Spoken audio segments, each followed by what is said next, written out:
Well, call me late to the party, but I have finally done it. This is a great day for me. I've finally gotten myself to the point where I have the Ghost Princess. And if you've been following the channel for a while, you know I went full tilt on that Bone Legacy there. I said I'm going to take it to the end, exactly what I did. And then when it came time to going over to the actual Ghost one, I realized this was going to take me a little while. Now, as much as you think that I might have just wailed my way through this is not the case, because in order to do this, I'd need those ghost books, which seem to be a huge pain in the neck to get. Not to mention the whole meta right now of going and using that ghost hero along with Knight of the End. That's going to eat up a lot of them too. And then you have all the brands that require them. I think there's 6 of them that actually use the ghost books. Not saying that you're going to go and put all your books into that, but there's a lot of places in this game that leaves you not a lot of these ghost books to go and upgrade. Still, with all that being said, I was able to finally get it, and this is a huge help for me for number 1, pushing chapters or just really doing anything inside the game.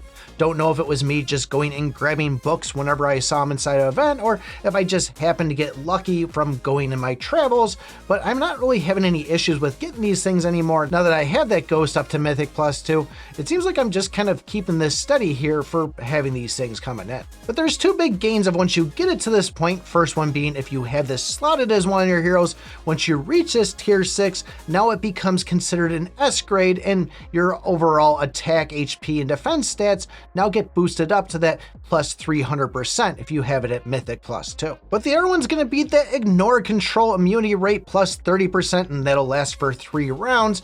And that's going to be, say, if your enemy says, hey, I can't be stunned at all, well, now you just reduce that by 30%, and with going from 40 to 50% of having the chance to stun, this is making it a lot easier to kind of keep those enemies from hitting you. Given that I was on chapter 193, didn't really push it too much. I played one with Raphael and said, yeah, we're in the 190s. This is something where I really need to have that crowd control, because up to this point, you're kind of doing that skill damage reduction, the basic damage reduction, and really at 190, it doesn't really matter too much. Yes, it is good to have that, but these enemies hit so hard that you're relying on those freezes, those stuns, and even those dodges. And this is really the point I've been waiting for to go and start pushing again. Don't know how far I'm going to take it, but it's something that even going in, I just went in with the Reaper staff. Normally I'd go over, switch all my stuff over to Sky Splitter and do a whole different build on it.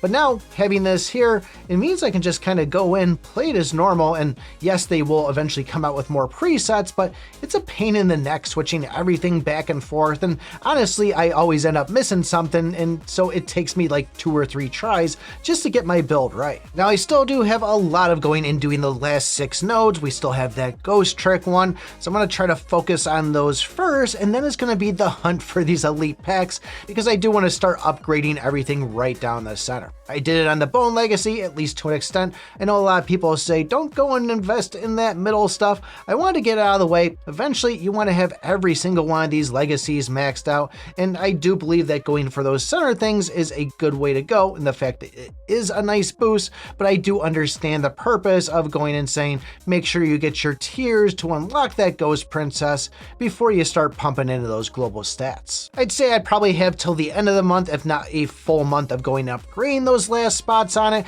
and then I can move into those elite packs, which no idea how long that's going to take, but probably from there I'm going to move over to the Ranger one. I've already got that kind of started a little bit. The Knight one, not so much, but hopefully I'll have these things done before they come out with the Dragon Legacy, which, by the way, had these books forever, still buying these things every single day. Will we ever see this thing at all? I know a while back they had leaked some stuff about that Dragon Legacy, which turns out it wasn't going to be true. It was like saying you'd get a 4th pet slot on things, but for some reason, like the past week or two, those leaks or fake rumors have been resurfacing again. And I don't know about you guys, but I'm sitting on 7,257 of these books.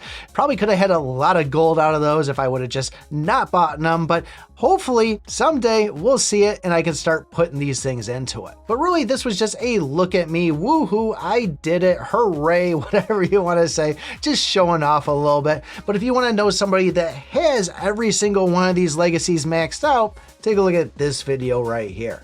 Thanks for watching, and remember, I pick my butt.